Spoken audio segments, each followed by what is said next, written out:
dunia dan seisinya ini bagi Allah tak sama nilainya dengan sebelah sayap lalat. Barang siapa yang beramal untuk akhiratnya, Allah akan cukupkan baginya urusan dunia. Sayati zamanun 'alan nasi as-sabiru fihim qalqabit al-jamarah. Akan ada satu masa di akhir zaman yang berpegang teguh dengan agamanya seperti orang yang sedang memegang bara api.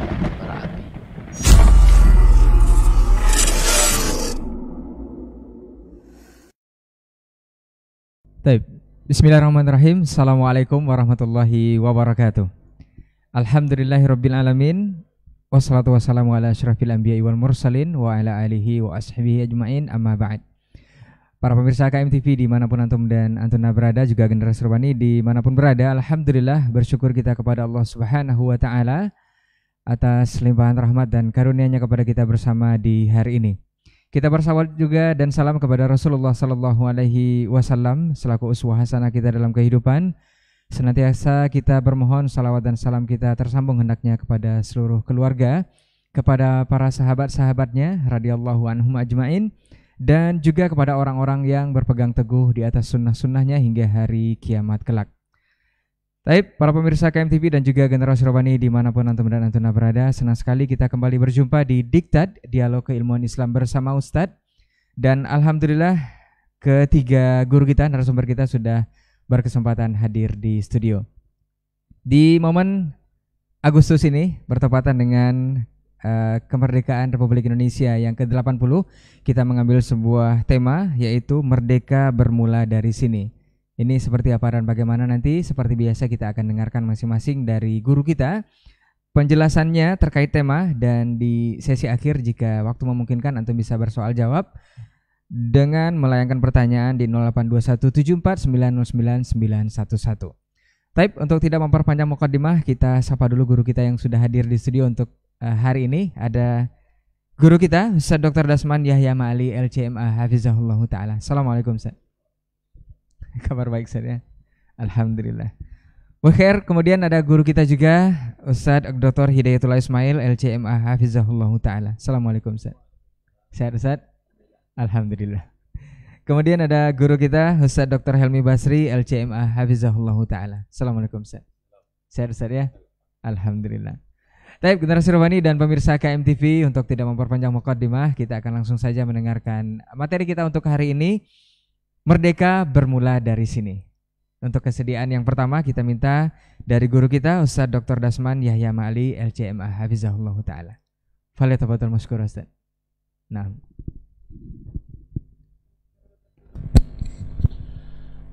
Bismillah. Assalamualaikum warahmatullahi wabarakatuh.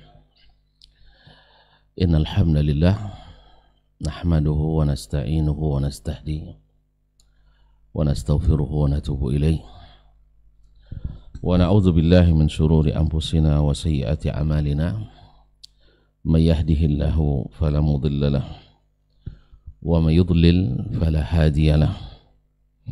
Ashhadu an la ilaha illallah wahdahu la syarika lah wa ashhadu anna Muhammadan abduhu wa rasuluh la nabiyya wa la rasula ba'dah. Ya ayyuhalladzina amanu taqullaha haqqa tuqatih wa la tamutunna illa wa antum muslimun. Ya ayyuhan nas ittaqu rabbakum alladhi khalaqakum min nafsin wahidah wa khalaqa minha zawjaha wa batha minhuma rijalan katsiran wa nisaa'a wattaqullaha alladzi tasaaluna bihi wal arham innallaha kana 'alaikum raqiba. Ya ayyuhalladzina amanu taqullaha wa qulu qawlan sadida yuslih lakum a'malakum wa yaghfir lakum dhunubakum wa man yuti'illaha wa rasulahu faqad faza fawzan 'azima. Amma ba'd, fa inna asdaqal hadithi kitabullah wa khairal hadi hadi Muhammadin sallallahu alaihi wasallam wa syarrul umuri muhdatsatuha wa kullu muhdatsatin bid'ah wa kullu bid'atin dhalalah wa kulla dhalalatin finnar. Para alim ulama, pada ini mama, tokoh adat, tokoh masyarakat, para pendengar, para pemirsa, para hadirin wal hadirat, mustami'in wal mustami'at, wal musyahidin wal musyahidat, yang beserta dipanggil gelar, yang tak bergelar tak sebut nama, semua hamba-hamba Allah yang mudah-mudahan senantiasa berbahagia. Wabil khusus para tuan guru kita yang hadir di studio bersama pada pagi yang cerah ini, dengan para ikhwah yang bertugas di KMTP maupun Rabbani FM 91,1 FM, Fadilatul Dr. Hidayatullah Ismail LCMA dan Fadilatul Dr. Helmi Basri LCMA rahafizahumullah, dan saudaraku, sahabatku yang senantiasa setia di acara diktat ini, Ustaz Rinaldi Amran hafizahullah, dan ikhwah yang di KMTP, Ustaz Abu Adlan dan Pak Cibayali serta yang lain-lain, hafizakumullah jami'an. Alhamdulillah kita kembali bisa bertemu, saling berbagi. Mudah-mudahan apa yang kita ucapkan sesuatu yang Allah ridai, dan mudah-mudahan bisa kita pahami dan kita yakini serta kita ikuti.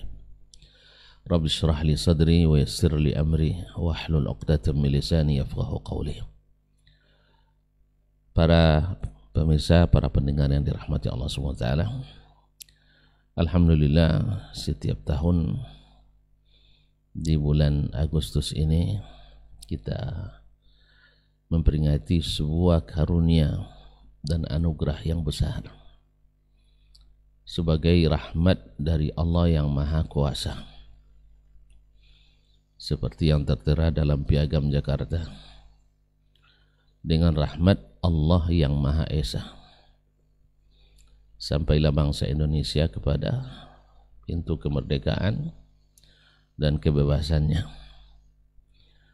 Mudah-mudahan Allah SWT jadikan bangsa ini benar-benar pandai mensyukuri, supaya diberikan rahmat, diberikan keberkahan, diberikan kesatuan dan persatuan yang tak tergoyahkan.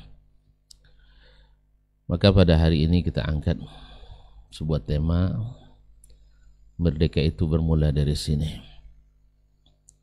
Kita semua sama-sama mengetahui bahwa Allah telah menciptakan kita dari ayah dan ibu yang sama. Ya ayuhan nas inna khalaqnakum, ya ayuhan nas ittaqu rabbakum allazi khalaqakum min nafsin wahidah. Hai manusia, sesungguhnya kami telah menciptakan kalian dari satu jiwa, itu Adam, wa khalaqa minha zawjaha, dan dari Adam diciptakan pasangannya yaitu Hawa, wa batha minhuma rijalan katsiran wa nisaa, dan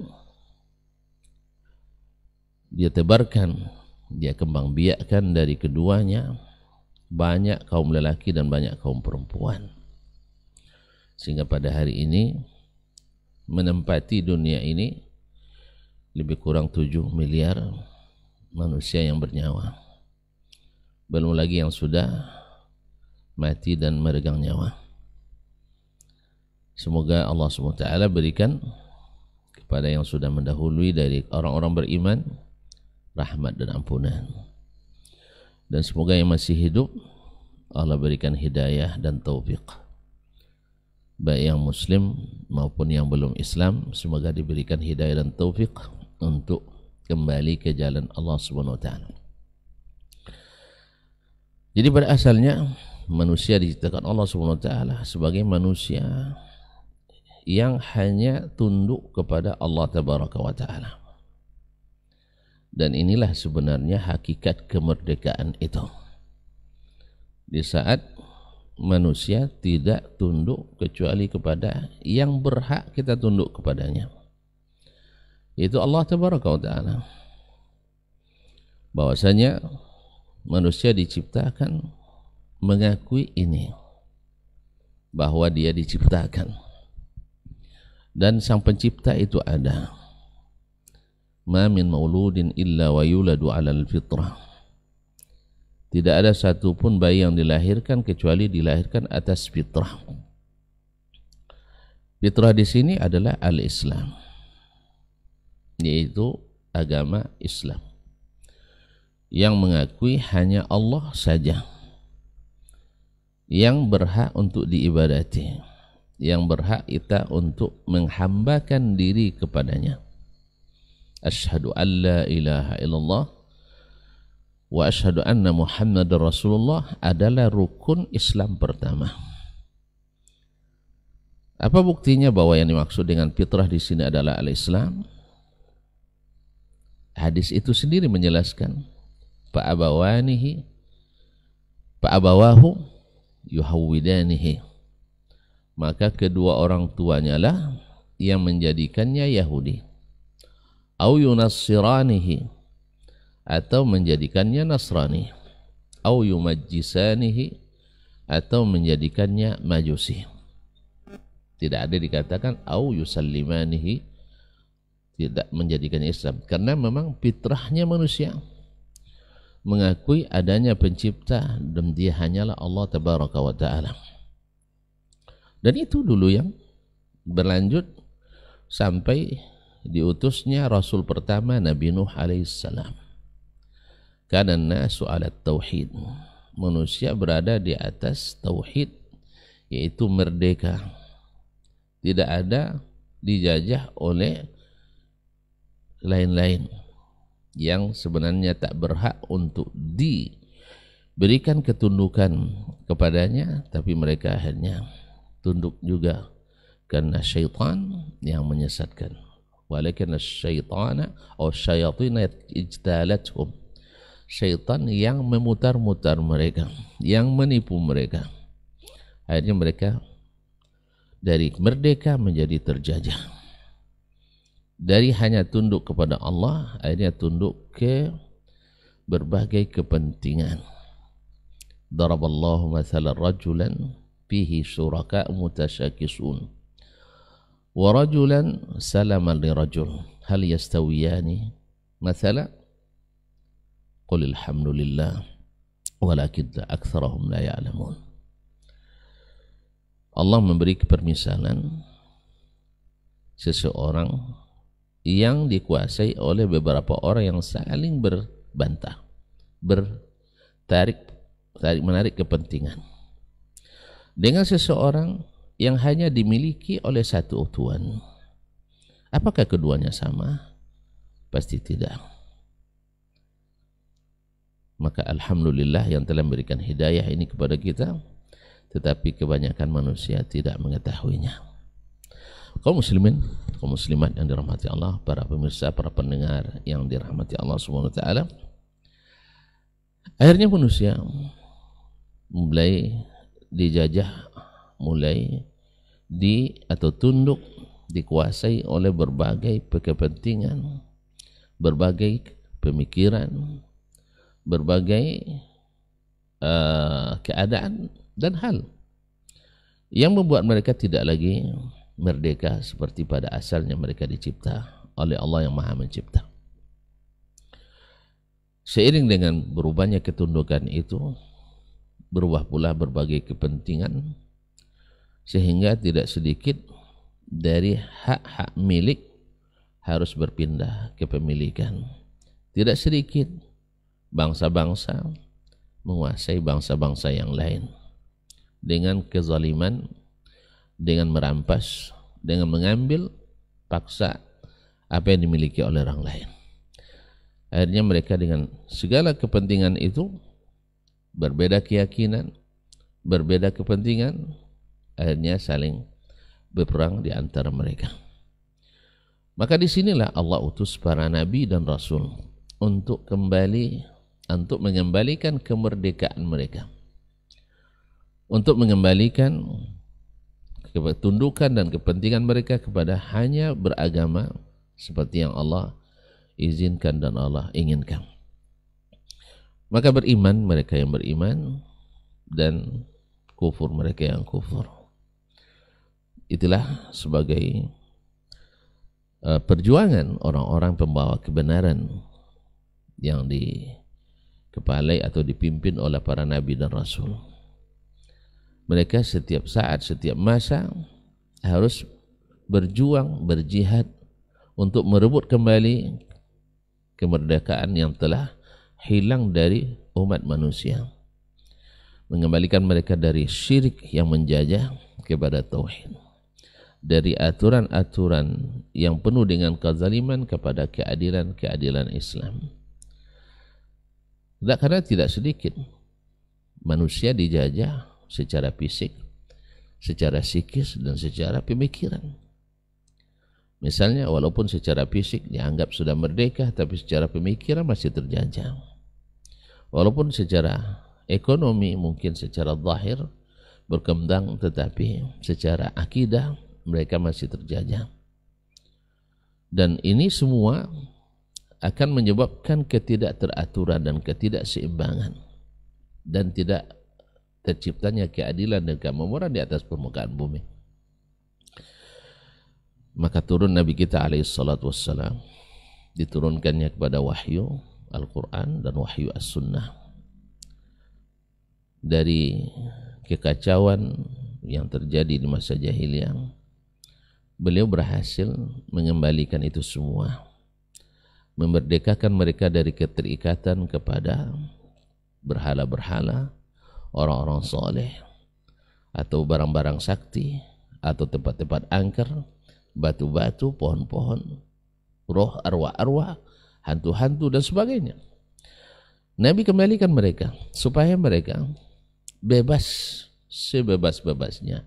Kalau dulu orang jahiliyah datang ke suatu tempat, ke rimba, harus pula bawa korban untuk penunggu rimba. Naik ke laut, sampai ke laut, harus pula bawa korban untuk penunggu laut, hantu-hantu laut, dan seterusnya. Dan lain hantu, lain pula permintaannya, lain setan, lain pula ininya, kurbannya. Akhirnya mereka tidak pernah merasa nyaman, tidak pernah merasa nyaman. Dasarnya hanya ketakutan atau pemikiran dan perasaan serta pengalaman. Tidak ada dasar ilmu. Datang Nabi SAW membebaskan mereka. Dulu mereka dengan sedikit saja sebab bisa menjadi musibah besar, peperangan. Peperangan hanya karena satu sebab kecil, hanya karena kalah pacuan kuda, atau kalah berjudi, adu ayam. Kalau kita adu ayam ya, kalau mereka mungkin adu adu macam-macam. Atau subhanallah, dihina dan dicela, subhanallah. Lalu Nabi kembalikan ini kepada bahwa tidak boleh ada ghirah kecuali lillahi tabaraka wa ta'ala, kecuali atas aturan Allah subhanahu wa ta'ala.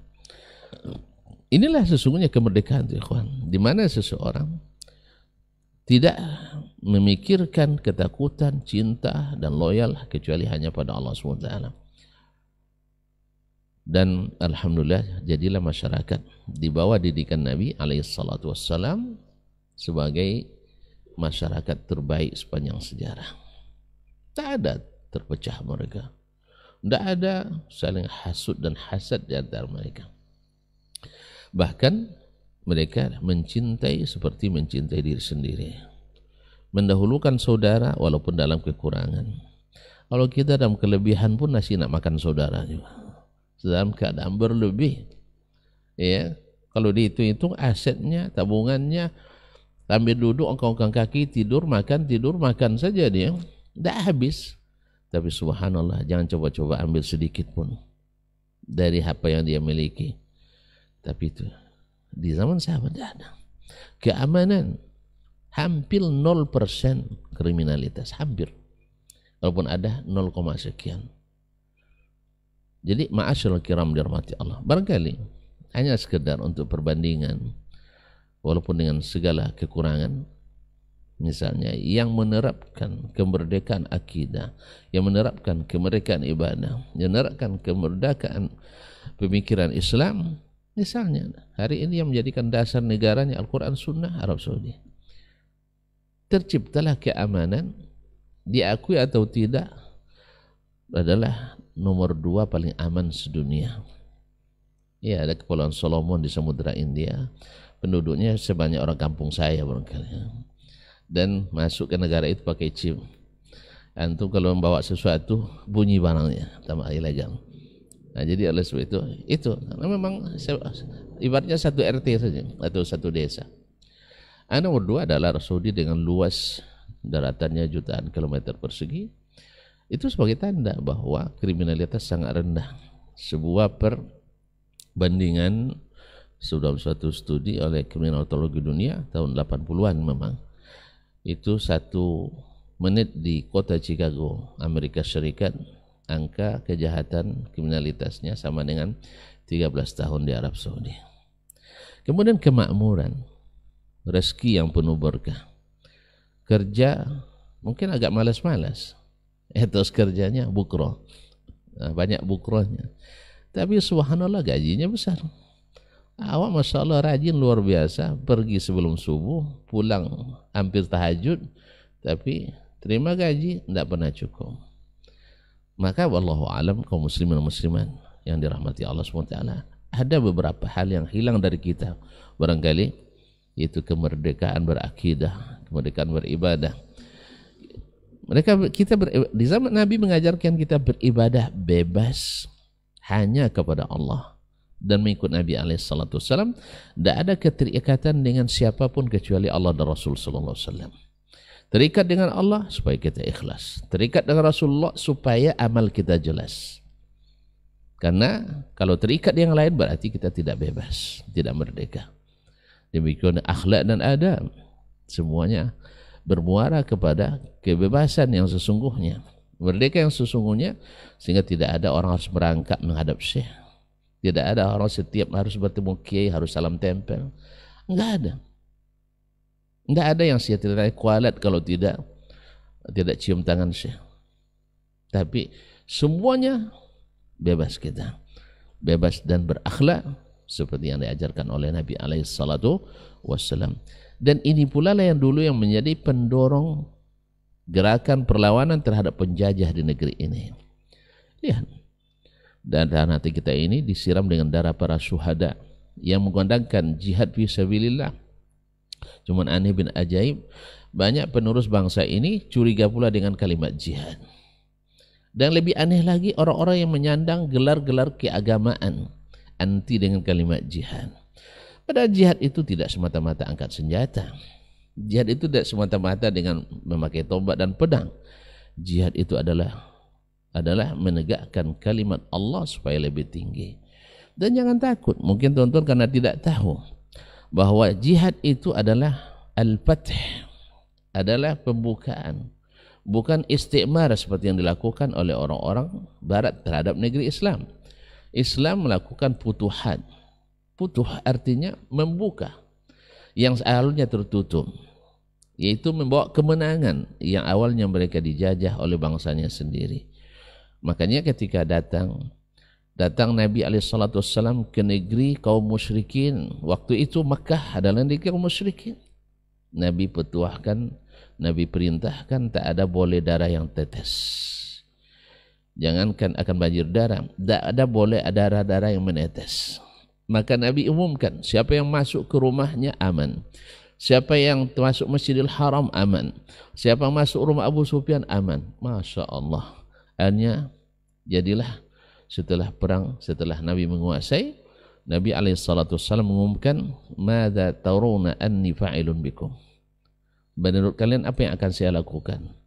Woi, baru sekarang mereka ngaku, akhun karim, ibnu akhin karim, kau saudara kami yang mulia, engkau adalah anak saudara kami yang mulia. Kemarin kemana? Pengacau keamanan, teroris, radikal, dan sebagainya, pemecah belah umat.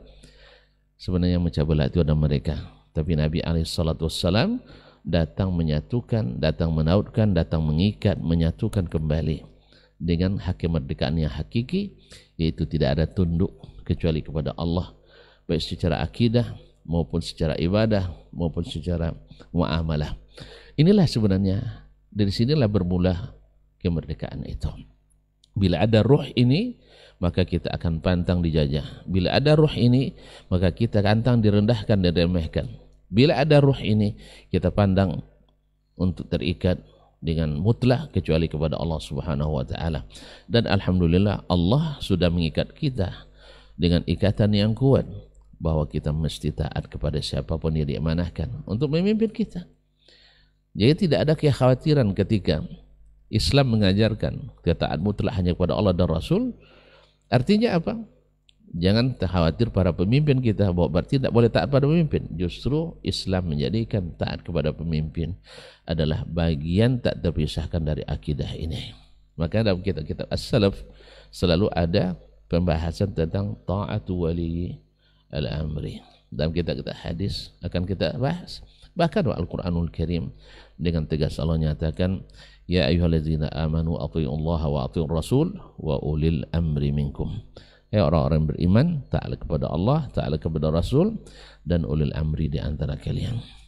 Nah, hakikat inilah sesungguhnya yang dimaksud dengan kemerdekaan itu. Bagaimana kita memperjuangkannya, mendapatkannya? Tentu dengan bantuan Allah. Mendapatkannya dengan rahmat dan karunia dari Allah Subhanahu wa taala. Ini yang diakui oleh semua orang. Semua orang yang bertuhan mesti mengakui bahwa ini pemberian Allah SWT. Maka disebutkan di dalam piagam Jakarta, di dalam proklamasi kemerdekaan kita, bahwa ini adalah rahmat Allah yang maha kuasa. Bagaimana untuk mengisi dan merawatnya? Bagaimana mempertahankannya? Apakah dengan kemaksiatan dan dosa, atau dengan ketaatan dan mencari pahala? InsyaAllah masyayikh kita akan menjelaskan lebih mendalam, baik di awal-awal kemerdekaan ketika kita mendapatkan, dan apalagi di zaman sekarang yang banyak orang menyeberang. Nasallallahu alaihi wasallam wa ta'ala. Akhirnya saya tutup.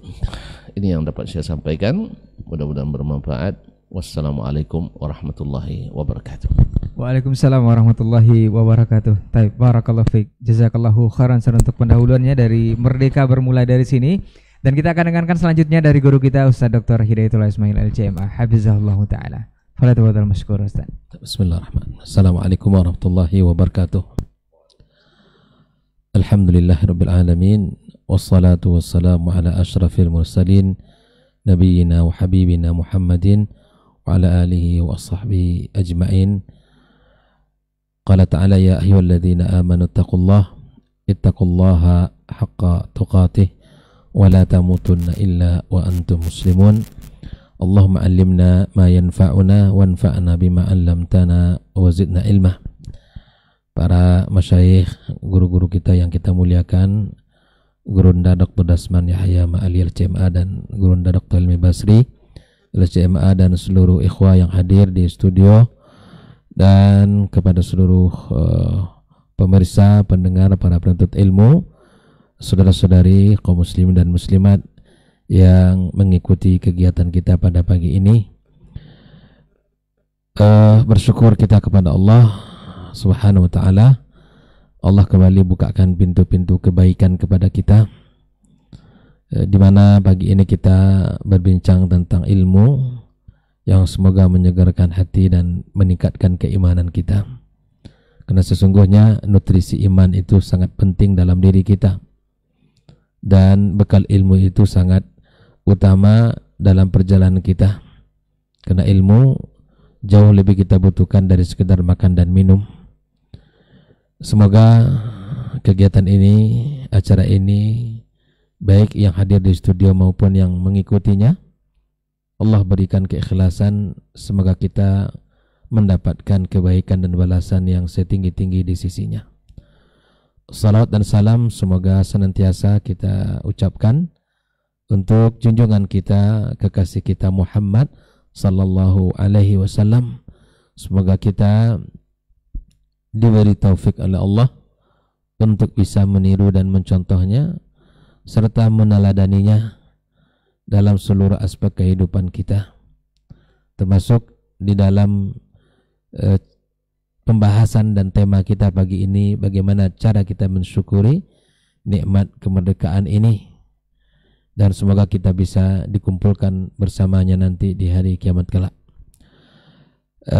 Kaum muslimin dan muslimat, saudara-saudari dimanapun berada, ya, bicara tentang kemerdekaan adalah bicara tentang nikmat besar, karena sesungguhnya kemerdekaan itu adalah karunia yang luar biasa yang Allah berikan kepada kita, terkhususnya bangsa yang kita cintai ini, bangsa Indonesia yang kita cintai ini.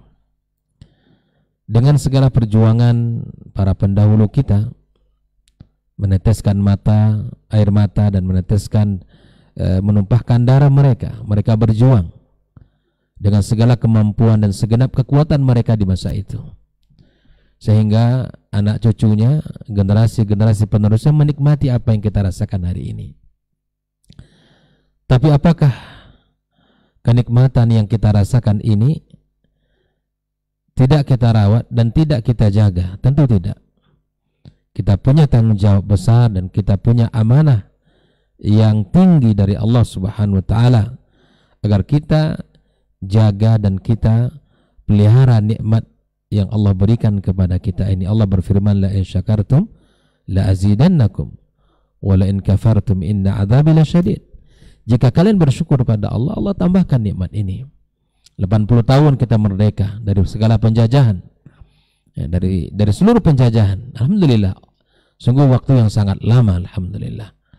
Tapi bila mana kita tidak mensyukuri nikmat ini dan kita jaga dan kita pelihara, maka kita yakin bahwa bumi ini milik Allah Subhanahu wa taala dan Allah mewariskan kepada siapa yang Ia kehendaki. Dan bisa jadi ketika kita tidak merawat kemerdekaan ini dengan mensyukuri dan menjaganya, maka bisa jadi Allah berikan kepada generasi dan orang lain. Khudal kiram rahimakumullah. Bila mana kita tidak bersyukur pada Allah, maka Allah katakan wala in kafartum inna adzabi lasyadid. Nah, khudal kiram rahimakumullah. Pada kesempatan kali ini saya ingin mencoba untuk mengawali dengan sama-sama melihat kembali firman Allah Subhanahu wa taala dalam surah An-Nahl ayat 112. Allah menyebutkan tentang satu negeri yang dahulunya aman. Allah Subhanahu wa taala mengatakan wa daraballahu mathalan qaryatan kanat aminatan mutmainnah. Allah membuat sebuah perumpamaan, ya. Satu negeri yang dahulunya aman lagi tentram, aman. Alhamdulillah negeri kita aman, tidak dalam tekanan dan tidak dalam ancaman. Ya, kita aman dan tentram pula. Alhamdulillah kita bisa melaksanakan segala aktivitas kita dengan baik. Pergi pagi, pulang sore. Aktivitas apa saja, baik kita bekerja mencari rezeki atau mungkin mereka beraktivitas baik itu di perkantoran ataupun di pasar mereka jual beli atau mereka turun ke sawah, ya, ke kebun-kebun mereka. Alhamdulillah aman dan tentram. Negeri yang aman, negeri yang Allah berikan kepada mereka kenikmatan yang luar biasa. Kanat aminatan mutmainnah. Ya. Aman dan lagi tentram. Negeri yang luar biasa. Allah ceritakan. Bahkan Allah Subhanahu wa taala sebutkan ya'tiha rizquha min kulli ragadan min kulli makan. Bahkan rezekinya melimpah ruah dari mana saja. Masya Allah, Indonesia juga negeri yang luar biasa, luasnya, baik atasnya, ya, udaranya, daratan dan lautannya, semuanya kaya, ya. Apa saja ada di Indonesia, mulai dari kekayaan alamnya, mulai dari kekayaan yang ada di dalam lautannya, semuanya ada. Allah limpahkan kepada kita. Nah, hari ini negeri kita yang kita cinta ini aminatan, mutmainnah, ya kan? Aman, tentram, dan rezekinya datang dari mana saja. Nah, jangan sampai negeri yang aman ini, negeri yang tentram ini, ya, dan negeri yang Allah limpahkan, ya, kepada kita rezeki, Bahkan di negeri kita disebut orang di mana saja engkau lemparkan, ya misalnya batang ubi, tumbuh dia, ya kan? Tumbuh dia, suburnya bukan main ya. Masya Allah, negeri yang sangat hijau, indah, menarik dari sisi alamnya. Semua kita merasakan keindahan itu. Bahkan orang-orang datang ke negeri yang kita cintai ini untuk merasakan keindahan alam Indonesia, ya, mendatangi beberapa lokasi yang sangat luar biasa. Allah ciptakan dengan segala kehebatannya, kebesaran, keagungannya.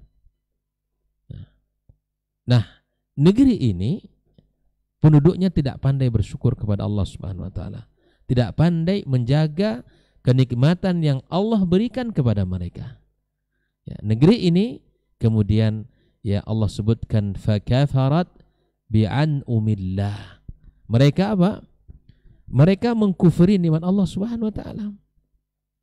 Nikmat yang Allah berikan, nikmat aman, nikmat ketentraman, nikmat persatuan, nikmat persaudaraan, tidak mereka jaga. Tidak mereka rawat, ya kan? Tidak mereka rawat. Dan semua itu tidak mereka pandai menjaga dan mensyukurinya. Bahkan mereka Allah sebutkan fakafarat bi'an'umillah. Mereka ini kufur kepada Allah Subhanahu wa taala. Lalu apa?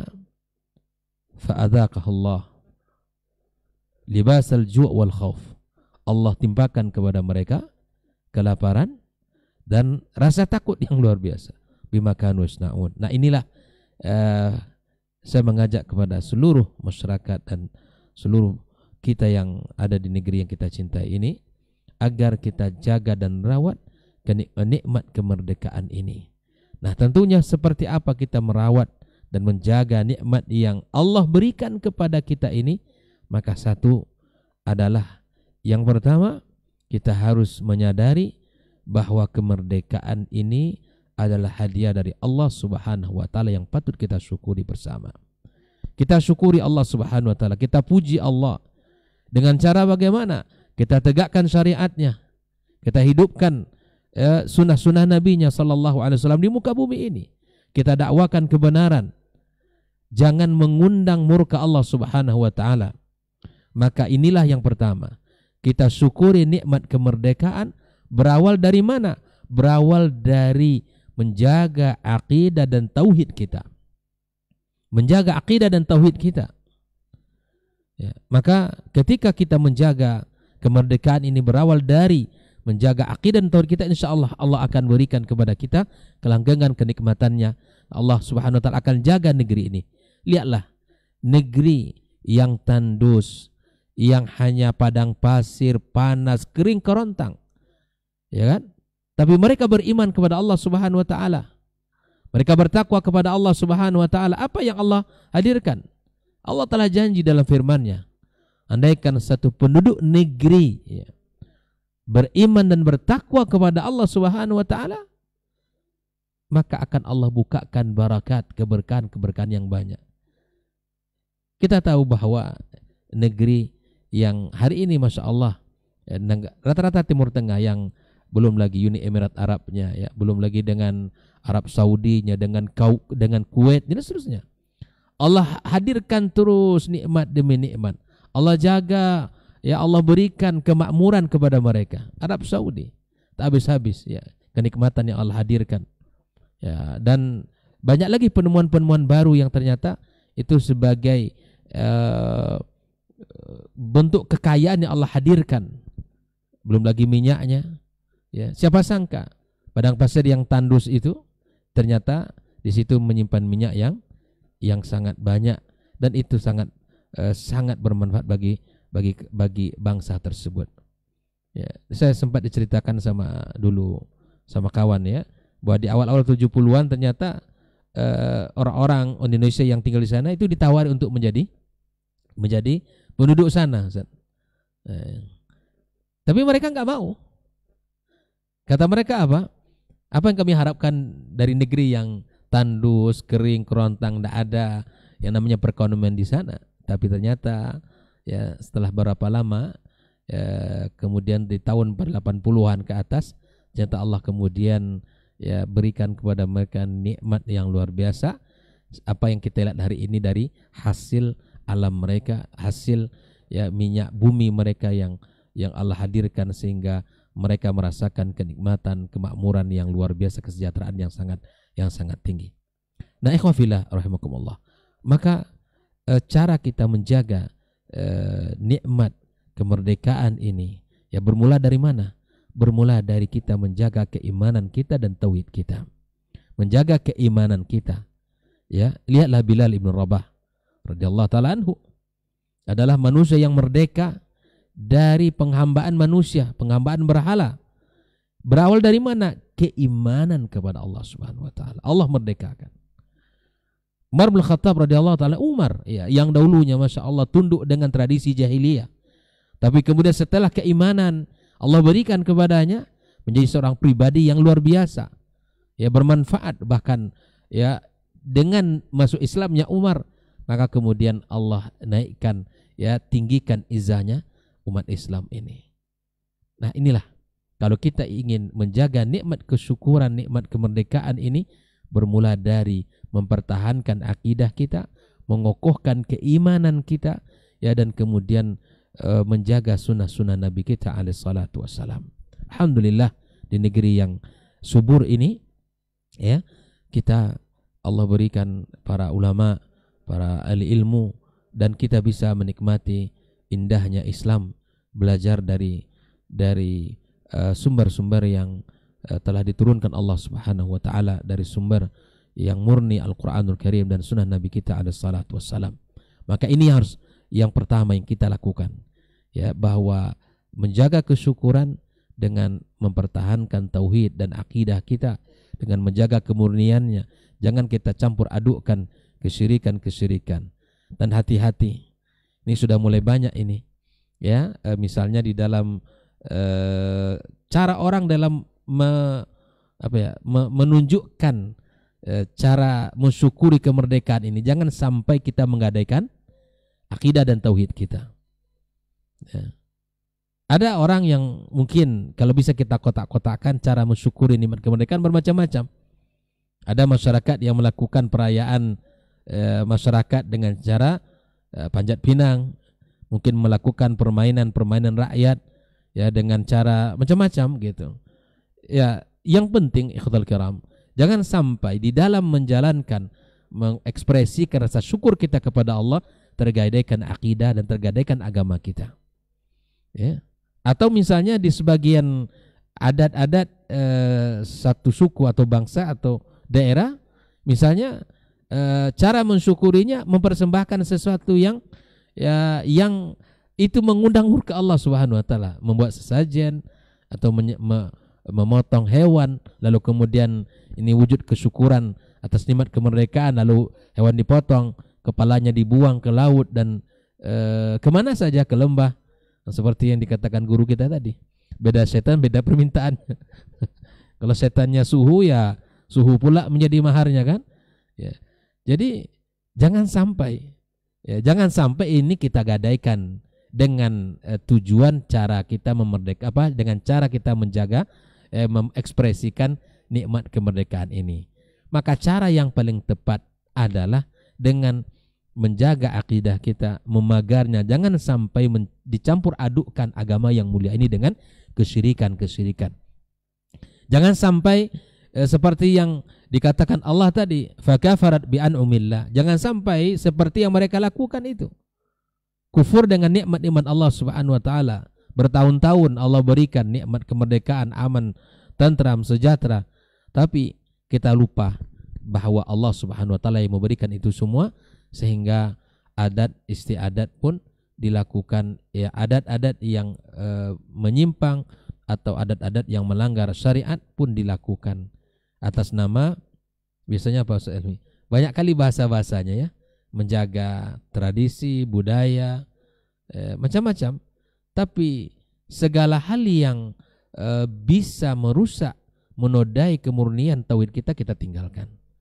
Mengajak dari diri saya dan kita semua kaum muslimin dan muslimat untuk bisa berhati-hati, ya, jangan sampai mengekspresikan nikmat kemerdekaan ini mengundang murka Allah Subhanahu wa taala. Nah, yang kedua, ikhwatul kiram, tentunya pembahasan tentang menjaga akidah, menjaga ibadah ini sangat utama di dalam menjaga nikmat dan mensyukuri nikmat kemerdekaan ini. Yang kedua, kita menjaga persatuan dan kesatuan kita. Ya, Allah Subhanahu wa taala telah berpesan kepada kita, wa'tasimu bihablillahi jami'an wa la tafarraqu. Menjaga ukhuwah, menjaga kebersamaan. Ya, tentunya tidak ada cara yang paling tepat untuk menjaga persatuan dan ukhuwah kita adalah dengan kembali kepada ya Al-Qur'an dan sunnah Nabi kita alaihi salatu wassalam. Beragama dengan cara yang benar, bertauhid di atas pondasi yang benar, beribadah kepada Allah sesuai dengan petunjuknya. Insya Allah itu bisa akan menyatukan kita. Insya Allah itu akan bisa mengokohkan kita. Jaga persatuan di atas keimanan kepada Allah Subhanahu wa taala. Bahkan persatuan yang seperti inilah ya inilah yang akan bisa menyelamatkan kita nanti sampai hari kiamat kelak. Ya, banyak orang bersatu, bersahabat, berkawan di dunia tapi tidak didasari dengan keimanan kepada Allah Subhanahu wa taala, maka itu semua tidak akan menjadi bermanfaat baginya di hari kiamat kelak. Nah, kemudian ikhwatal kiram rahimakumullah, kita sebagai misalnya para pendidik, saya mengajak baik itu dari tingkat manapun ya, dari paling rendah TK, SD, SMP, SMA sampai perguruan tinggi, kita jadikan bentuk kesyukuran kita kepada Allah Subhanahu wa taala atas nikmat kemerdekaan ini. Maka kita berbicara kepada murid kita dan kita memberikan ilmu kepada mereka dengan mengaitkan seluruh apa yang Allah berikan ini, seluruh apa yang kita terima ini dari Allah Subhanahu wa taala. Kita ingatkan, jangan jadi guru yang merusak, jangan jadi guru yang menghancurkan masa depan ya santri-santri dan murid-muridnya. Tak banyak berita-berita Masya Allah hari ini kita dapatkan, baru kemarin ya di Tangerang kita dapatkan pula ya berita seorang guru ya mencabuli muridnya, kemudian yang ini merusak dan seterusnya macam-macam. Maka para pendidik, para orang-orang yang memiliki tanggung jawab di dalam mencerdaskan anak bangsa, maka sadarilah ini ada amanah besar. Di pundak kita terdapat tanggung jawab yang besar untuk mencerdaskan mereka. Ya, arahkan anak-anak didik kita kepada keimanan kepada Allah Subhanahu wa taala. Ingatkan mereka atas nikmat-nikmat yang luar biasa yang Allah berikan kepada kita ini. Ikhwatal kiram rahimakumullah. Nah, kita sekali lagi orang-orang yang Allah berikan kelebihan ilmu, orang-orang yang berada membawa profesi sebagai seorang guru, baik itu dosen ataupun apapun namanya, dari seluruh level pendidikan yang ada di negeri kita ini, ya mari kita sadari bahwa kita punya tanggung jawab besar dan kita harus mencerdaskan ya umat ini dengan mengenalkan mereka kepada Allah, kepada Rasulnya, kepada Islam yang mulia ini. Ajarkan sesuatu yang bermanfaat. Jangan guru menjadi yang terdepan merusak, mencontohkan ya. Jangan kita menjadi orang yang terdepan ya memberikan memperlihatkan perilaku dan sikap yang tidak baik. Inilah salah satu yang bisa kita lakukan sebagai profesi guru. Maka lakukan, bimbing mahasiswanya, bimbing murid-muridnya kepada jalan kebenaran. Ingatkan anak-anak didik kita. Dan kepada seluruh misalnya kepala sekolah ataupun para pemimpin-pemimpin daerah, baik itu tingkat 1, tingkat 2 yang punya kebijakan di tangannya, maka arahkan masyarakatnya untuk menjaga nikmat kemerdekaan ini dengan cara melakukan ya hal-hal yang bermanfaat. Arahkan mereka untuk sesuatu yang tidak melanggar agama Allah Subhanahu wa taala. Ya, tutup jalan-jalan yang dilakukan oleh masyarakat yang itu mengundang murka Allah Subhanahu wa taala. Nah, ini kepada para pemimpin sekali lagi, maka di pundakmu ada tanggung jawab besar di hadapan Allah Subhanahu wa taala. Akan ada pertanggungjawaban nanti di hari kiamat kelak. Bila mana amanah itu tidak ditunaikan dengan baik dan benar, maka dibiarkan masyarakatnya di dalam kekufuran, di dalam kemaksiatan, di dalam pelanggaran-pelanggaran. Maka ini hal yang patut untuk kita ingat kembali sebagai tugas, baik itu sebagai seorang guru seorang dosen, seorang pendidik, atau seorang pemimpin daerah dimanapun berada. Dan semoga Allah Subhanahu Wa Taala selalu menjaga bangsa kita dan negeri kita yang kita cintai ini. Khotbah kiram rahimakumullah. Maka ketika nikmat ini tidak kita syukuri, Allah Subhanahu Wa Taala akan cabut kembali nikmatnya, dan kemudian akan Allah berikan kepada kita ya apa yang telah Allah ancam dalam ayatnya, apa yang telah Allah sebutkan. Allah berikan, timpakan ya kesulitan, kemudian kelaparan, kekurangan, ya jangan sampai kita ibarat kata pepatah ya seekor ayam mati di lumbung padinya. Di tempat yang subur, di negeri yang aman tentram ini banyak kelaparan, banyak kemiskinan, banyak yang tidak terurus. Maka kita minta ampun kepada Allah Subhanahu Wa Taala atas segala kekurangan kita dan segala kekhilafan serta kesalahan kita. Semoga Allah Subhanahu Wa Taala karuniakan kepada bangsa kita selalu keamanan, ketentraman, dan Allah berikan kemerdekaan yang hakiki, yaitu kemerdekaan di mana yang dikatakan oleh Rabi' bin Amir radhiyallahu taala anhu, di mana beliau mengatakan ya ikhrajul ibad min ibadatil ibad ila ibadati rabbil ibad. Inilah kemerdekaan yang sesungguhnya, di mana kita punya misi dan punya tugas besar, yaitu mengeluarkan manusia, mengeluarkan orang dari mana? Dari penghambaan terhadap hamba menuju penghambaan terhadap pencipta hamba itu sendiri. Inilah tugas-tugas kita para guru, tugas-tugas kita para pendidik, ya para ustadz, dan juga punya peran penting para pemimpin-pemimpin ini. Wallahu ta'ala alam. Demikian, semoga Allah Subhanahu Wa Ta'ala selalu karuniakan kepada kita kebaikan, kesejahteraan, keamanan, dan persatuan di negeri yang kita cinta ini. Wabillahi taufiq. Wassalamualaikum warahmatullahi wabarakatuh. Waalaikumsalam warahmatullahi wabarakatuh. Masya Allah, jazakallahu khairan. Untuk lanjutannya kita akan dengarkan dari guru kita Ustaz Dr. Helmi Basri LCMA Hafizahullah Ta'ala. Falatafadhal masykur. Bismillahirrahmanirrahim. Assalamualaikum warahmatullahi wabarakatuh. Alhamdulillahi wa kafa, wa salatu wassalamu ala nabiyil mustafa wa man sara ala nahjihi faqad iktafa. Asyhadu an la ilaha illallah wahdahu la syarikalah wa asyhadu anna Muhammadan abduhu wa rasuluh la nabiyya wa la rasula ba'da. Yang sama-sama kita hormati guru-guru kita, Dr. Dasma, Dr. Hidayatullah Hafizahumullah, Saudara Ray, ikhwah yang hadir di studio, ikhwah pendengar dan pemirsa dimanapun berada. Semoga kita semua selalu diberikan petunjuk dan dilindungi oleh Allah Subhanahu Wa Ta'ala. Pantas kita bersyukur kepada Allah pada pagi hari ini. Alhamdulillah, kembali kita dimudahkan untuk mengkaji, bermuzakarah, untuk berbicara seputar agama tentu saja.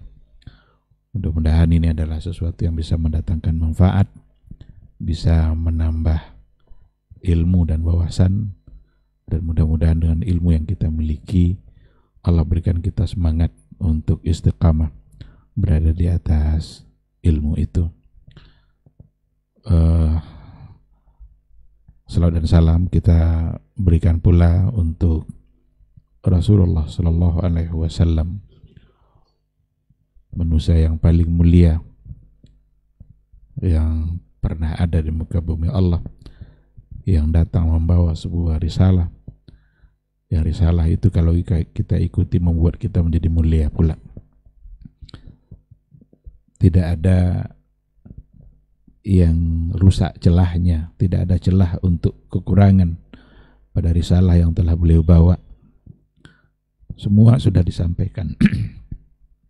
Persoalan akidah, persoalan ibadah, persoalan muamalah, bahkan termasuk persoalan bagaimana kita mengisi kemerdekaan.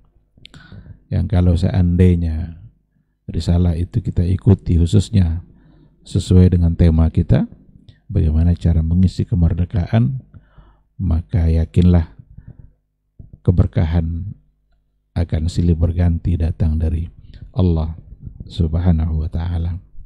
Tapi kalau seandainya yang kita lakukan justru adalah jauh dari risalah yang dia bawa, maka yang akan kita rasakan adalah kesulitan demi kesulitan. Oleh karena itu, memohon pula kita kepada Allah, mudah-mudahan dimudahkan pula kita untuk setia berada di atas panduan yang telah beliau bawa, jalan yang telah beliau rintis dan gariskan, sehingga diwariskannya untuk kita, yang kalau seandainya kita melangkah di atas jalan itu, maka insya Allah kita akan selamat dunia dan akhirat. Mudah-mudahan pula di hari mahsyar kita bisa mendapatkan syafaat dari beliau, yang tentu saja atas izin Allah Subhanahu wa ta'ala. Amin, amin ya rabbal alamin. Para ikhwah, pemirsa, pendengar dimanapun berada, sesuai dengan tema yang tadi kita angkat, merdeka dimulai dari sini. Dari sini ini yang harus kita berikan penjelasan. Tadi saya kira sudah sangat luas sekali bagaimana kita mesti merdeka berangkat dari iman, berangkat dari akidah, dan diambillah dari ayat-ayat Al-Quran dan dari hadis-hadis Nabi. Saya ingin menambahkannya, memulai kemerdekaan itu coba kita ambil dari pembukaan Undang-Undang Dasar 45, khususnya pada alinea yang ketiga.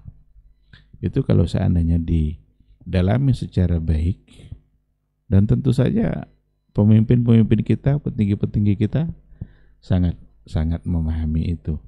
Dari situlah kita berangkat, di mana bunyinya atas berkat rahmat Allah yang Maha Kuasa, dan didorongkan oleh keinginan luhur. Atas berkat rahmat Allah yang Maha Kuasa dan didorongkan oleh keinginan luhur supaya berkehidupan kebangsaan yang bebas, maka rakyat Indonesia menyatakan dengan ini kemerdekaannya. Dengan ini yang judul kita tadi.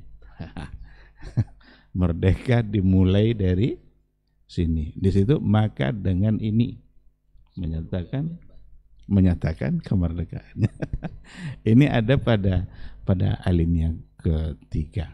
Ada 2 poin pada alinea. Yang pertama, atas berkat rahmat Allah yang Maha Kuasa, maka tidak dapat tidak, mesti diakui bahwa kemerdekaan ini adalah merupakan berkah yang diberikan oleh Allah Subhanahu wa ta'ala. Nikmat yang luar biasa. Tadi sudah disampaikan oleh guru kita bahwa sesungguhnya nikmat aman itu ya, aman dan nyaman itu adalah buah dari sebuah kemerdekaan. Itu merupakan nikmat yang diberikan oleh Allah Subhanahu wa ta'ala. Kalau memang kemerdekaan ini merupakan berkah yang datang dari Allah, maka mengisi kemerdekaan itu mesti juga lah kembali kepada cara-cara yang benar, yang sesuai dan yang diinginkan oleh Allah dan oleh Rasulnya. Karena dia yang memberikan. Kita kalau seandainya mendapatkan satu nikmat, mesti kita gunakan nikmat itu untuk hal-hal yang baik sesuai dengan yang diinginkan oleh pemberi nikmat. Yang diinginkan oleh Allah tentunya yang baik-baik saja. Maka kalau kita tengok gambaran dari Al-Quranul Karim, bagaimana cara mengisi kemerdekaan yang sesungguhnya, yang jika memang itu dikembalikan kepada Allah, maka Al-Quran sangat jelas sekali mengatakan, alladzina immakkannahum fil ardi aqamus salah wa atawuz zakah wa amaru bil ma'ruf wa nahau 'anil munkar walillahi aqibatul umur. Orang-orang yang jika kami berikan mereka, apa artinya makanan, kekuasaan, berarti kemerdekaan. Orang-orang yang telah kami berikan mereka kemerdekaan, maka apa yang harus mereka lakukan? Aqamus salah wa atauz zakah, wa amaru bil ma'ruf, wa nahu 'anil munkar. Ini 4 kunci kebaikan dalam kehidupan. Pertama, aqamus shalah, mereka mendirikan salat. Salat itu simbol untuk vertikal hubungan kita dengan Allah. Wa atauz zakah, mereka menunaikan zakat. Ini wakil dari ibadah yang merupakan horizontal, sesama manusia. Jadi jaga hubungan baik kita dengan Allah, jaga hubungan baik dengan sesama manusia. Wa amaru bil ma'ruf wa nahu 'anil munkar, mereka memerintahkan kepada yang ma'ruf dan melarang dari perbuatan yang mungkar. Ini semua adalah bagian dari kunci-kunci kebaikan dalam hidup bermasyarakat.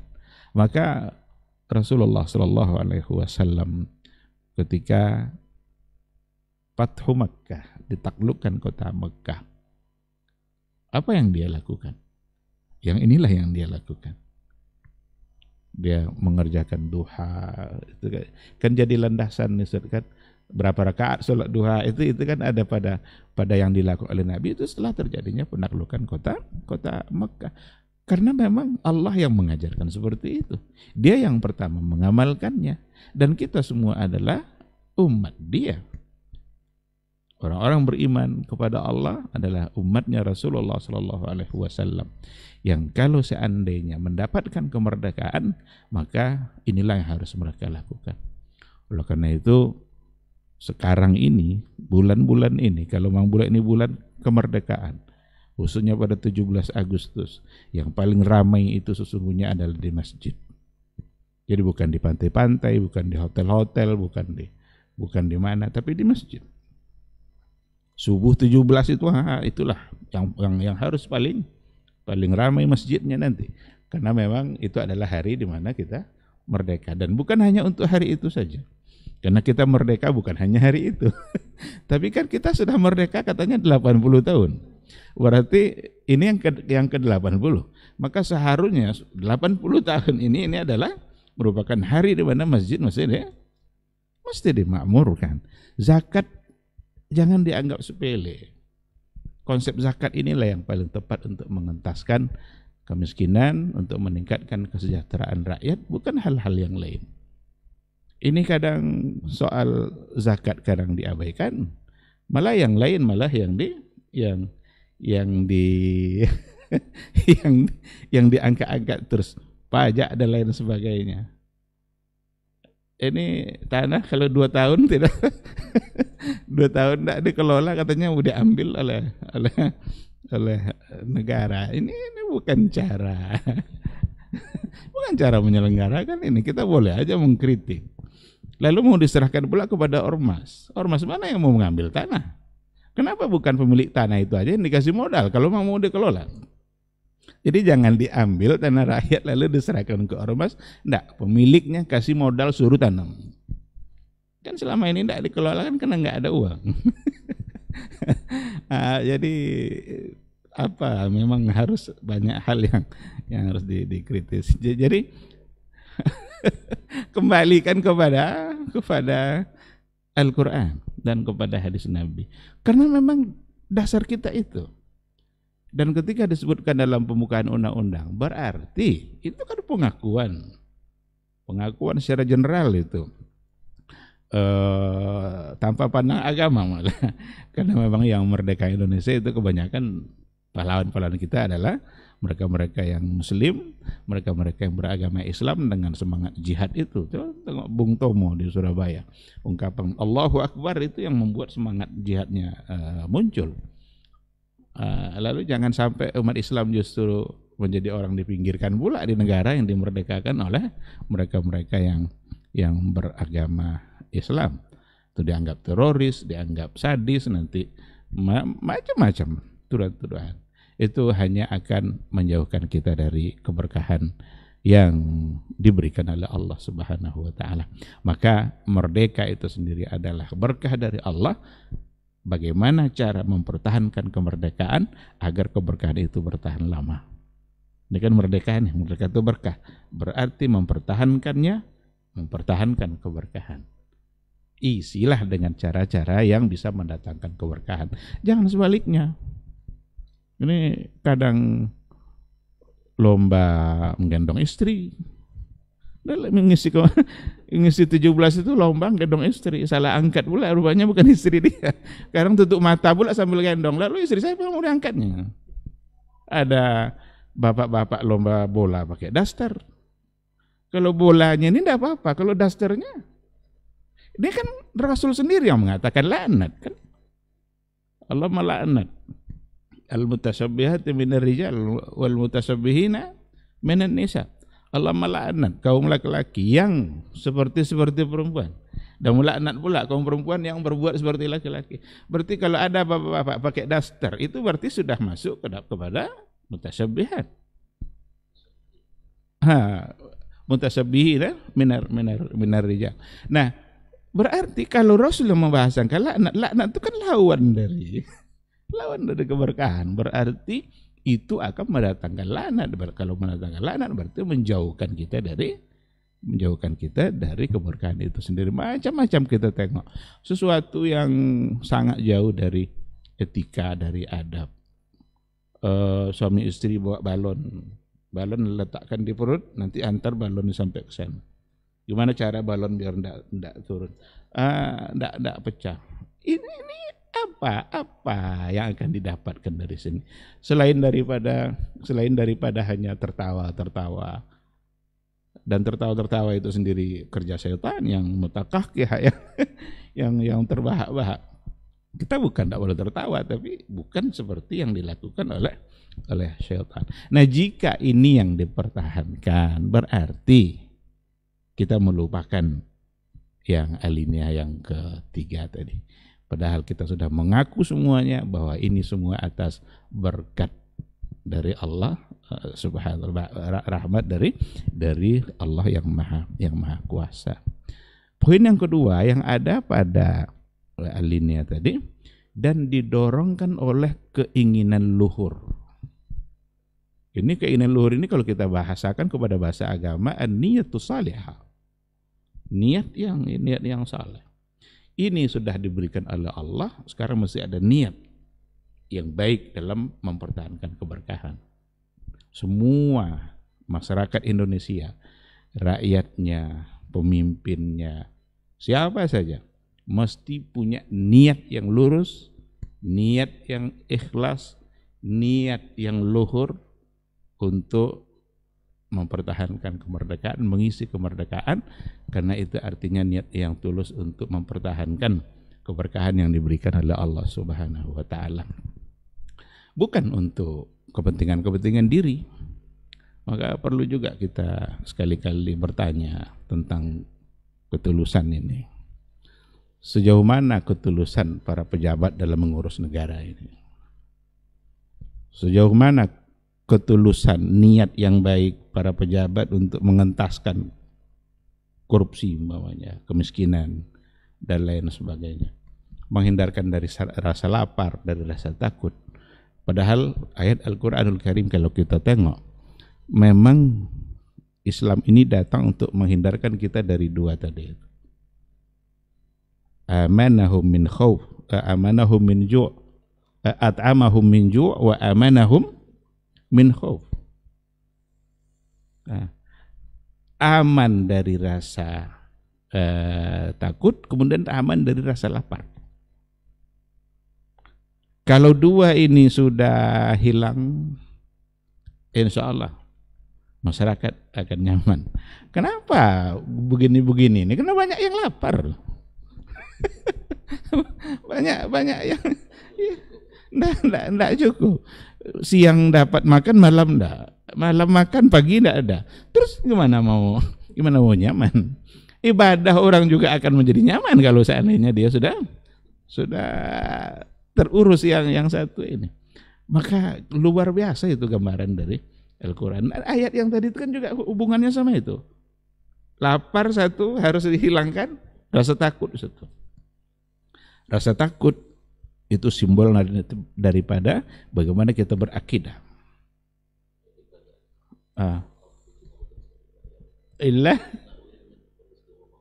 hubungannya. Berarti ibadah dihubungkan nanti dengan soal rezeki. Maka ketika kita bertauhid kepada Allah, jaga keimanan kita baik-baik, hindarkan semua dari bentuk kesyirikan, kita tidak akan ada rasa takut. Bahwa atasan tidak perlu takut sama bawahan. Kenapa kadang naik pangkat aja dipersulit? Karena takut dia nanti bawahan ini cepat naik pangkatnya. Nanti dia pula yang nanti bawahan ini pula nanti jadi atasan dia. Maka setiap bawa berkas kurang ini. Atau tidak ada diselipkan di antara berkas itu, berarti kan masih lapar dia tuh kan. Nah, maka semua yang terjadi sekarang ini udahlah, tidak usah kita perpanjang ceritanya. Ini. Tapi intinya orang kalau kita bertauhid maka aman dari rasa takut, aman dari rasa lapar. Kita punya Allah. Kalau orang berbuat syirik pasti akan dihantui oleh ketakutan. Umpama, kalau seandainya keselamatan dalam perjalanannya itu gara-gara satu jimat, ternyata setengah perjalanan tinggal jimat, baru sadar kalau jimat tinggal. Ini sepanjang perjalanan dia tidak akan aman, kena jimat tinggal. Bahkan ada yang sengaja pulang hanya untuk ngambil itu, karena khawatir jika tidak diambil dia tidak selamat. Padahal orang yang bertauhid sangat menyadari keselamatan dalam perjalanan diberikan oleh Allah Subhanahu wa ta'ala. Allah yang menentukan keselamatan kita. Kecelakaankah kita? Selamatkah kita sampai? Kita tinggal berdoa. Mulailah perjalanan kita dengan doa. Nabi mengajarkan, mulai dari keluar dari pintu rumah saja. Kita sudah serahkan diri kita kepada Allah. Bismillahirrahmanirrahim. Dengan nama Allah saya bertawakal, berarti tawakal kita kepada Allah. Apapun yang terjadi itu semua adalah kehendak Allah Subhanahu wa ta'ala, dan semua kehendak Allah dalam kehidupan kita pasti baik. Selamat kita itu adalah baik. Oh ternyata terjadi sesuatu yang sedikit agak menyulitkan, yakinlah di balik itu ada kebaikan yang pada akhirnya nanti kalau seandainya kita sudah tahu kebaikannya, kita bersyukur tadinya dipersulit. Untung saya tadinya dipersulit sedikit. Ternyata dengan ada kesulitan, ada yang ingin diberikan oleh Allah. Jadi kalau sudah bertauhid, kita aman dari rasa takut, aman dari rasa lapar. Karena orang-orang bertauhid kan wallahu yatawallas salihin. Allah itu menjamin kehidupan orang-orang yang saleh. Kalau seandainya dia dekat dengan Allah, saleh, bertakwa kepada Allah, semua rezeki kan sudah dijamin oleh Allah. Wa may yattaqillaha yaj'al lahu makhraja wa yarzuqhu min haitsu la yahtasib. Allah itu akan memberikan rezeki yang tanpa diduga-duga oleh hambanya. Pada saat hambanya itu benar-benar bertakwa kepadanya, bertawakal kepadanya. Terus apalagi yang harus ditakutkan? Cuma kadang-kadang untuk sampai ke tingkat keyakinan seperti ini memang perlu juhud, perlu upaya, terus perlu diingatkan terus. Inilah tujuan kita di antaranya acara ini, bagaimana kita bisa harus saling mengingatkan. Dunia kita sudah dijamin, yang belum dijamin itu adalah akhirat kita. Kadang-kadang kita sibuk untuk mengejar yang sudah dijamin, tapi kita lupa untuk menyempurnakan, memaksimalkan kejaran kita terhadap hal-hal yang belum dijamin oleh Allah. Bahkan ada pula orang yang mencari halal yang sudah dijamin itu dan cara yang dilarangnya, dan cara yang diharamkannya, dengan cara maksiat.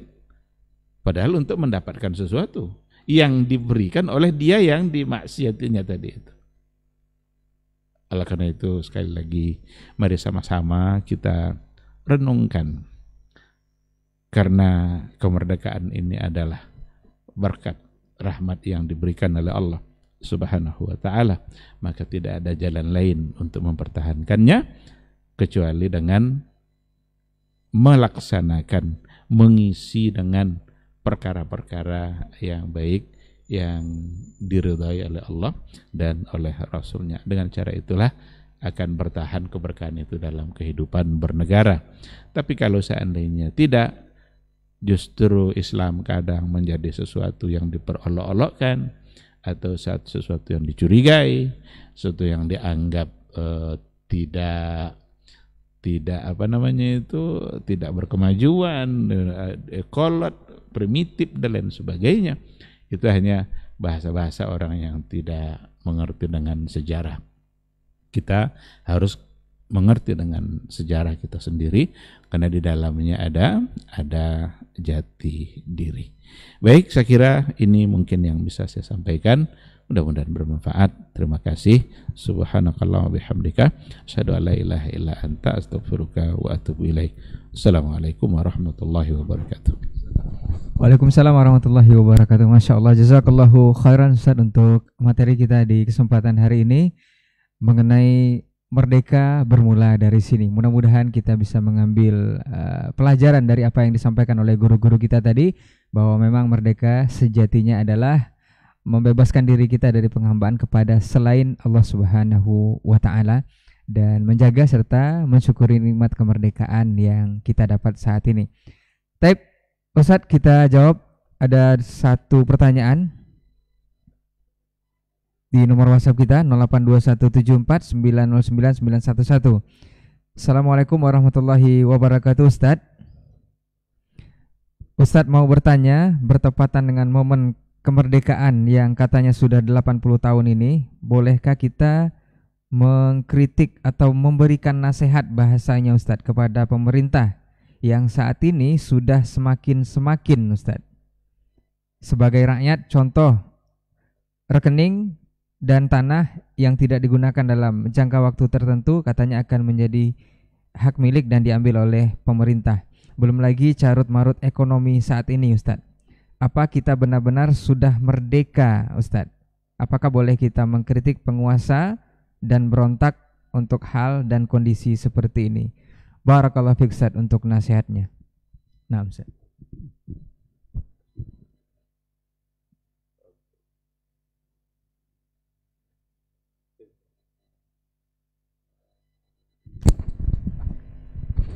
Baik, bismillah, alhamdulillah, wassalatu wassalamu ala rasulillah wa ala alihi wa sahbihi wa mawala. Bolehkah kita mengkritik? Itu saya tengok inti dari pertanyaan. Mengkritik, memberikan nasihat atau memberikan masukan. Kalau pertanyaannya apakah boleh? Tentu saja boleh. Dan itu dalam catatan sejarah, kalau seandainya kita tengok, khalifah-khalifah pada masa dahulu itu selalu punya dan selalu meminta nasihat. Ketemu dengan ulama, dia meminta nasihat. Harun ar-Rasyid, bisa ya? Ketemu dengan ulama. Nanti ada yang pada masa Abbasiyah itu kisahnya Muqatil ibn Sulaiman, beri saya nasihat. Meminta nasihat itu kebiasaan baik yang ada pada pemimpin-pemimpin pada masa dahulu.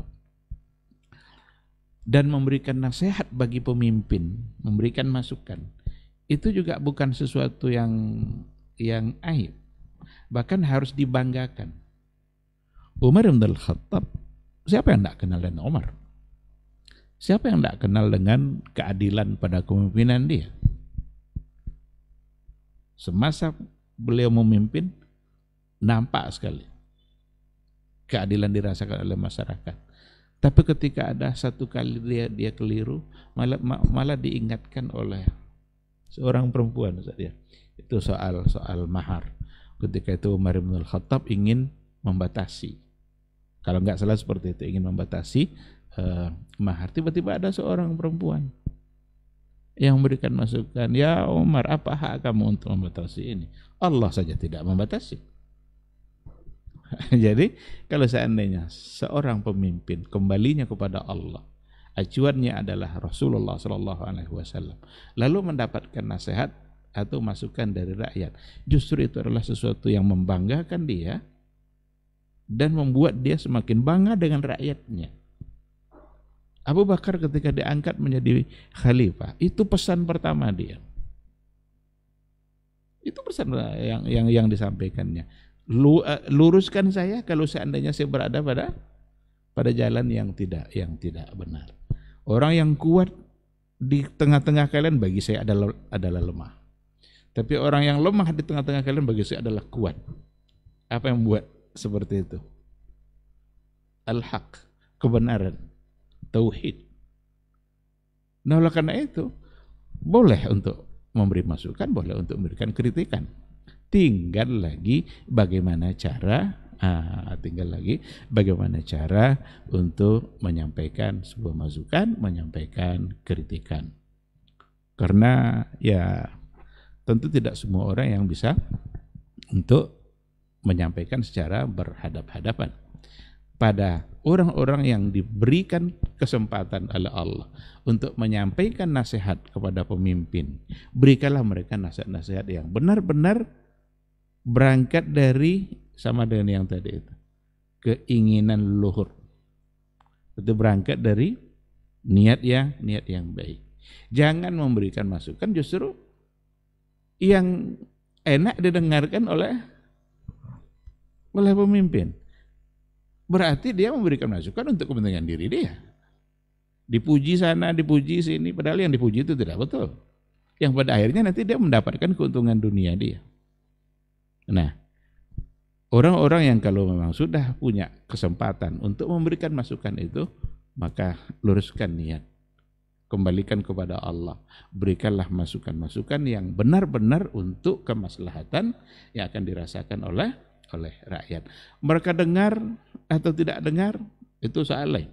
Tapi yang penting masih ada nasihat.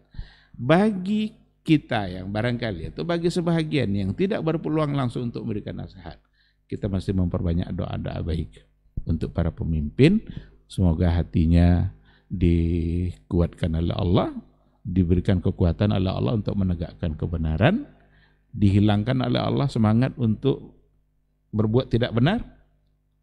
Karena kadang-kadang ada juga yang mumpung lagi jadi pemimpin, jadi ingin berbuat untuk semaunya. Itu dihilangkan hendaknya oleh Allah. Kalaulah doa rakyat itu didengarkan oleh Allah, tidak ada yang tidak bisa berubah. Ketika Allah memang ingin merubahnya.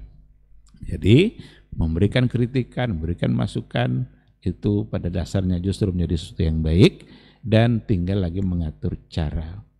Bukan dengan membahasakan dengan bahasa-bahasa yang tidak pantas atau memberikan sesuatu yang tidak mendatangkan solusi. Kita tujuan memberikan masukan apa? Kan agar menjadi solusi. Tapi kalau seandainya itu tidak menjadi solusi, apalagi kalau justru mendatangkan masalah baru, maka tidak usah lakukan. Tinggal memperbanyak doa, biarlah dilakukan oleh mereka-mereka yang berkesempatan untuk menyampaikannya. Cara-cara yang baik itu sangat diperlukan. Wallahu subhanahu wa ta'ala alam. Mudah-mudahan ditambah oleh guru-guru kita. Baik, barakallahu fiik, jazakallahu khairan. Ada tambahan Ustaz? Naam. Baik. Kita lanjut ke pertanyaan berikutnya Ustaz. Ada satu pertanyaan lagi. Assalamualaikum warahmatullahi wabarakatuh Ustaz. Ustaz, mohon penjelasannya apakah ini bentuk Islam yang ideal Ustaz? Ada yang mengatakan Islam ini seperti puzzle yang mesti disusun. Katanya kita harus berakidah seperti Salafi Ustaz, kemudian berakhlak seperti Jamaah Tabligh, dan berorganisasi seperti Haroki, dan beribadah seperti Sufi. Nah Ustaz.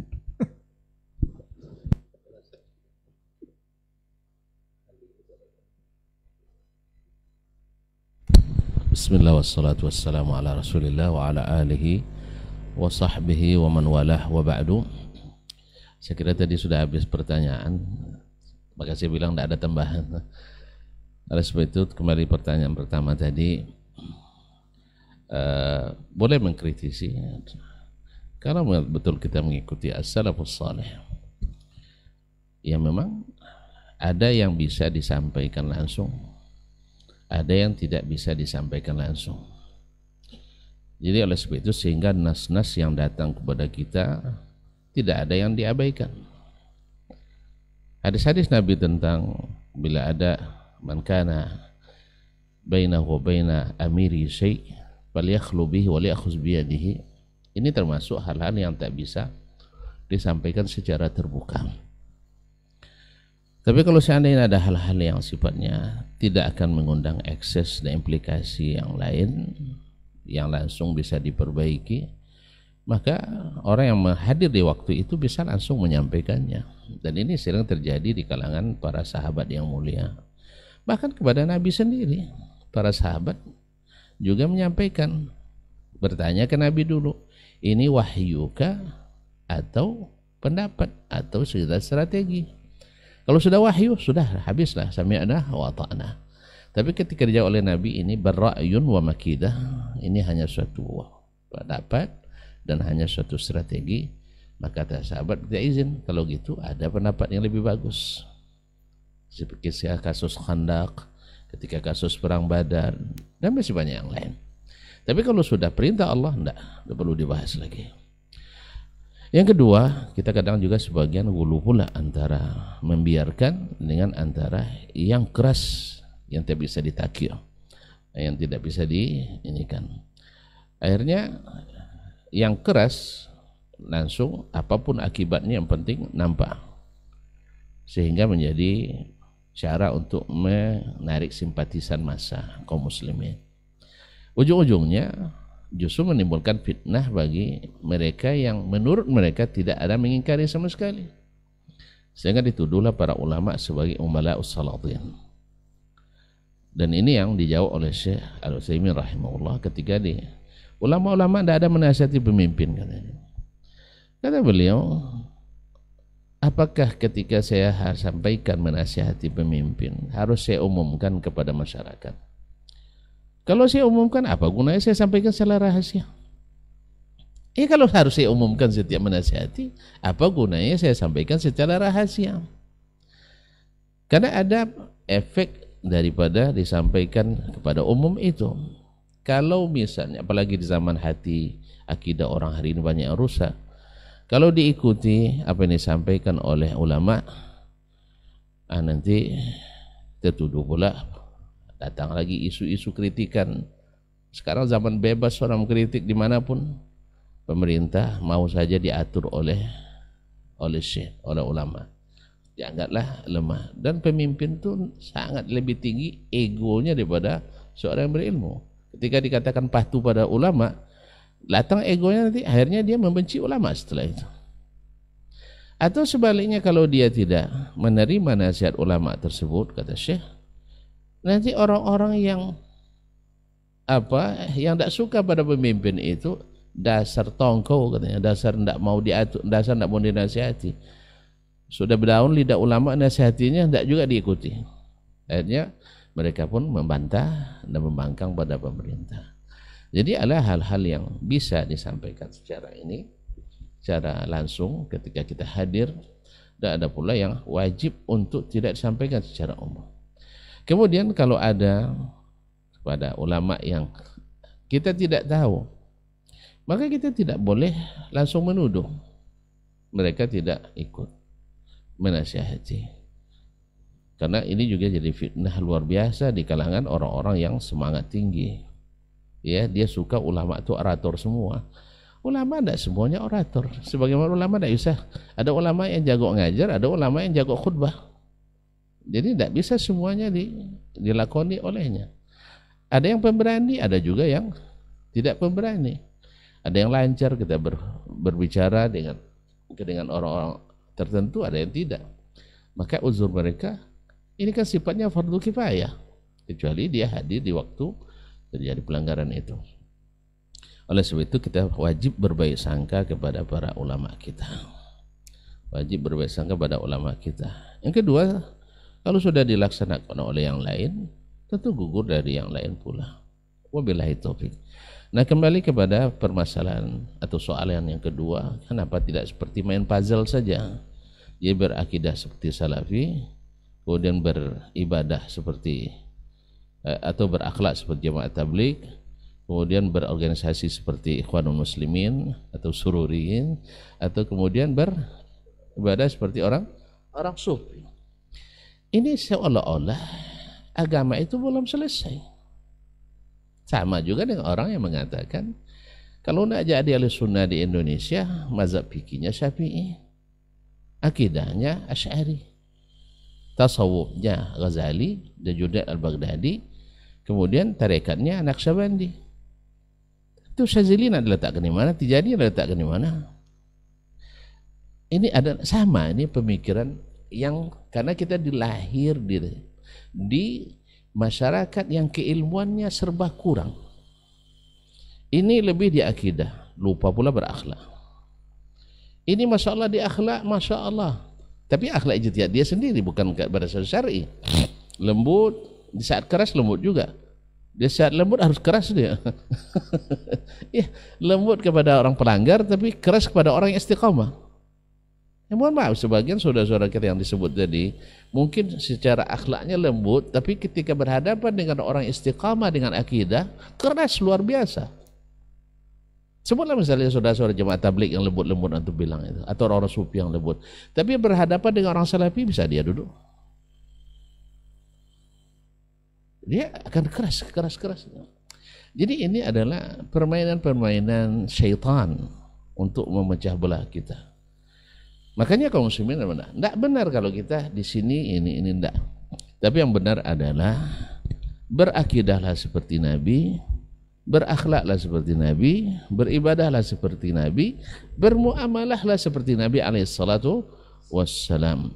Nah, kalau seandainya di Salafi punya kelebihan akidah, ambil yang di situ. Kalau seandainya kita lihat saudara-saudara kita jemaah tabligh misalnya, kelebihannya di pengorbanannya, dan itu ada dalam sunnah Nabi alaihissalam. Kalau yang itu benar, ada di sunnah Nabi alaihissalatu wassalam. Kalau seandainya di tanzim, di organisasi pengaturan, itu ada di sunnah Nabi alaihissalatu wassalam. Nabi itu seorang ahli strategi. Belajar dari sirah Nabi alaihissalatu wassalam, ada semuanya. Ada semuanya. Bagaimana Nabi alaihissalatu wassalam mengatur ekonomi, bagaimana Nabi mengatur pasar, bagaimana Nabi alaihissalatu wassalam mengatur pasukan, bagaimana Nabi alaihissalatu wassalam mengatur waktu dan sebagainya. Subhanallah, pasti lebih hebat dari semua itu. Jadi kebaikan yang ada pada mereka ada dalam sunnah Nabi, tapi tidak semua yang ada dalam sunnah Nabi ada dalam keunturan mereka. Oleh sebab itu, maka supaya tidak berkotak-kotak seperti ini, nanti yang lain tak tersebut. Kan baru 4 yang tersebut tadi, yang lain mereka mana kan? Jadi para pemikir liberal nanti protes dia. Untuk kebebasan berpikir ikut siapa? Jadi panjang ceritanya. Oleh sebab itu, ini tidak benar. Kita bukan sedang main puzzle ini. Islam itu sudah jelas, taraktukum alal baydah, lailuha kanahariha, la yazighu anha illa halik. Maka oleh sebab itu nasihat saya kepada semua, khususnya pada diri saya sendiri, itu belajarlah sunnah Nabi alaihissalatu wassalam.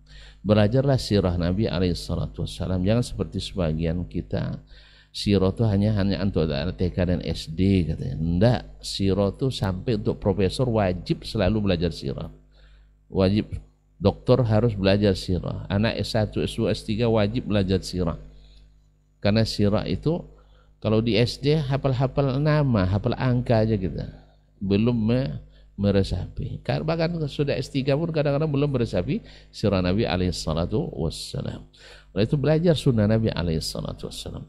Maka tidak akan, hanya nanti ketika akhlak nanti ambil dari jemaah ini saja, yang bid'ahnya kita ambil juga, yang sunnah kita ambil. Akhirnya campur-campur, dan tidak mungkin sistem bagus kalau campur-campur antara sunnah dengan bid'ah, tidak mungkin. Pasti ada rusak. Wabillahi taufik. Baik, barakallahu fiik, jazakallahu khairan Ustaz. Ada tambahan Ustaz? Naam. Ustaz, ini ada titipan pesan pertanyaan juga Ustaz dari Rizami di Medan Ustaz. Assalamualaikum, saya mau bertanya kepada Ustaz Dasman. Saya mengikuti video beliau tentang sifat salat Nabi sallallahu alaihi wasallam. Oleh itu mau bertanya, apakah ada buku tentang sifat salat Nabi yang komprehensif seperti yang Ustaz jelaskan pada video? Syukron Ustaz.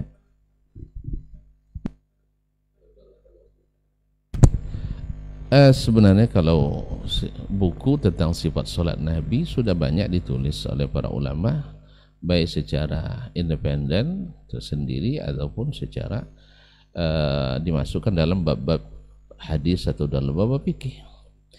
Tapi yang secara memas, komprehensif bahasanya tadi, yang mendatangkan atau mentakhrij, menghukum semua dalil-dalil yang berkaitan dengan salat Nabi, terlepas daripada ijtihad dalam memahami atau perbedaan memahami, terus terang saya tidak menemukan selengkap yang ditulis oleh Syekh Al-Albani rahimahullah. Ini yang saya temukan. Ya, Abu Syama Ad-Dimashqi juga menulis, Ibnu Katsir menulis secara sendiri, dan juga Ibnu Abdul Bar dan lain-lain. Tetapi yang selengkap ya mengumpulkan ya hampir semua, ya saya tahu semualah tentang dalil-dalil yang berkaitan dengan sifat salat Nabi. Yang lengkap seperti itu adalah yang ditulis oleh Syekh Muhammad Nasruddin Al-Albani rahimahullah. Ini maksud saya yang usulnya, bukan mukhtasarnya, karena usulnya ada 3 jilid, lengkap dengan takhrijnya, lengkap dengan ikhtilaful ulama di dalamnya, 3 jilid. Dan kita ini Masya Allah mahal tapi laris ya. Kita Syekh Al-Albani rahimahullah, orang bilang Syekh tidak faqih, tidak ahli hadis, tidak ada masalah, sebab yang lawan beli juga, yang kawan beli juga, bukunya dibeli di mana-mana. Dan ingat saya waktu Ma'ridul Kutub di Madinah, kitab beliau selalu yang pertama habis ya. Ya, orang-orang yang cari kelemahan beliau beli juga kitab itu, berarti penting. Jadi kalau ada yang bilang Syekh tidak ahli hadis, tidak ahli fikih, kenapa para fuqaha yang tidak sepakat dengan beliau beli juga kitabnya? Berarti penting. Kalau buku saya kan tidak dibeli orang karena tidak penting. Jadi ibarat petinju, kalau seandainya lawannya tidak penting, dia tidak mau saksikan videonya, tidak tahu, tidak mau pelajari strateginya. Tapi kalau dia lihat videonya, serius dia menontonnya, pasti ini penting. Jadi sekeras apapun mereka mengatakan Syekh Albani tidak ahli hadis, bukan muhaddis, bukan ahli fikih, bukan ahli ilmu, itu hanya omong kosong saja. Sebab buktinya mereka selalu mengikuti, membaca, meneliti, mencari-cari di mana kelemahan Syekh Al-Albani rahimahullah ta'ala. Ala kulli hal, jadi seperti orang yang nak menutup matahari dengan kedua tangannya, kalau terlalu dekat terbakar tangannya, terlalu jauh tidak mungkin ditutupi. Maka kanatihan sahratan yawman liyuhinaha falam yadir ghaira qarnihil wa'ilu, seperti kambing gunung yang nak menanduk batu besar untuk digulingkan, tapi yang patah tanduknya sendiri. Oleh sebab itu, akuilah, tapi saya berbeda dengannya, itu wajar. Tapi antum katakan dia tidak tahu apa-apa, ya bukti, saksi tidak mendukung antum. Wabillahi taufik. Baik, jazakallahu khairan untuk jawaban dan juga nasihatnya sekaligus, dan jazakumullah khairan juga untuk Pak Rizami di Medan ya, untuk waktunya kepada Radio Rabbani 91,1 FM, dan untuk antum yang juga sudah mendonasikan sebagian hartanya kepada Radio Rabbani 91,1 FM melalui nomor rekening 451-123-911-9111. Mudah-mudahan apa yang diinfakkan dan didonasikan ini bisa menjadi amal jariah dan dibalasi oleh Allah Subhanahu wa taala dengan ganda berlipat ganda. Dan kita masih membuka untuk antum yang ingin terus berbuat kebaikan melalui donasi di rekening yang sama. Kita ucapkan jazakumullah khairan untuk Ustadz atas waktu dan juga ilmunya. Semoga di kesempatan berikutnya kita bisa bersama kembali dengan tema-tema yang berbeda. Mudah-mudahan apa yang disampaikan dan kita bahas untuk hari ini menjadi pelajaran untuk kita bersama dan guna diterapkan dalam kehidupan sehari-hari. Kita tutup dengan doa kafaratul majelis. Subhanakallahumma wa bihamdika asyhadu an la ilaha illa anta astaghfiruka wa atubu ilaik. Wassalamualaikum warahmatullahi wabarakatuh.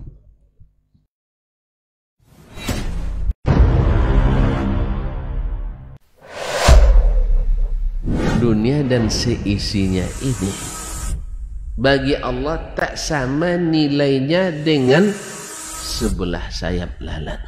Barang siapa yang beramal untuk akhiratnya, Allah akan cukupkan baginya urusan dunia. Sayati zamanun 'alan nasi as-sabiru fihim qalqabit al-jamarah. Akan ada satu masa di akhir zaman yang berpegang teguh dengan agamanya seperti orang yang sedang memegang bara